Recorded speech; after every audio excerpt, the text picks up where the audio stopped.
मच्छी में पा देंगे निमरा को हला में पेली आवे हमें इसके हला देंगे। हां राम राम ना उत्ते मेरे उत्ते फिर करना निमरा पावे दियो दिया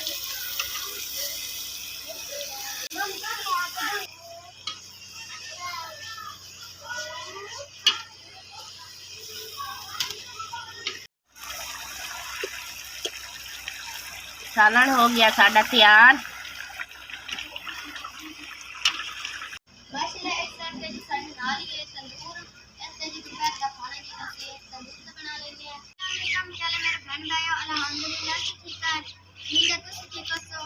माशाल्लाह बाइक लाती की होया गैर आवी के किनारे से और जी कोन सन मछली आ देते थे मैं ते की तरह बनाइए जो जो इसलिए अम्मी जी काट लेनी प्याज ते लहसुन। अस्सलाम वालेकुम आज निमरा पूरी अदरक में कोटने माया माशाल्लाह अम्मी जी मैं लहसुन देता के लहसुन ते अदरक की कोट लो अम्मी माशाल्लाह प्याज काट रही है मैं मसाला बना लेनी है मसाला बना लेनी है। बिस्मिल्लाहिर्रहमानिर्रहीम अस्सलाम वालेकुम जी कैसे हैं आप सब उम्मीद करती हूँ आप सब खैरियत से होंगे ठीक ठाक होंगे अल्हम्दुलिल्लाह जी हम भी ठीक ठाक हैं। मरता है कि आप लोग भी जहाँ कह रहे हैं खुश रहें मुस्कुराते रहें इस एक दुआ के साथ आज के व्लॉग का करते हैं आगाज। माशाल्लाह अम्मी जी प्याज काट रहे हैं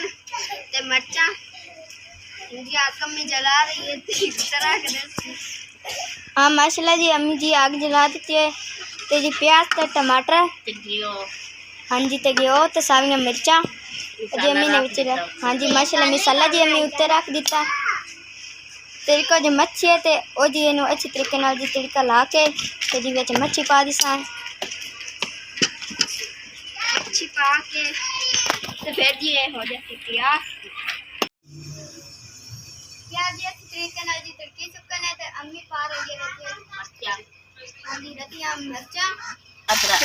हल्दी पा दी सड़न नहीं तो माशाल्लाह में हल्दी पा दी तो मिर्चा भी माशाल्लाह जी अम्मी नमक भी पा दिता माशाल्लाह जी अम्मी हर चीज़ की करी में पानी भी पा दी है मच्छी में पा दे माशाल्लाह जी निमरा को हला में पेली आवे हमें इसके हला देंगे। हां राम राम ना उत्ते मेरे उत्ते फिर करना निमरा पावे दियो दिया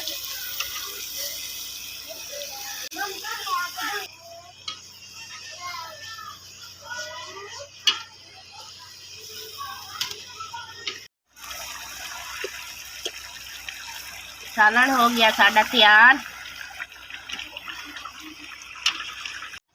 सालन हो चुका तैयार जैसे रोटी पका के अपने प्यारे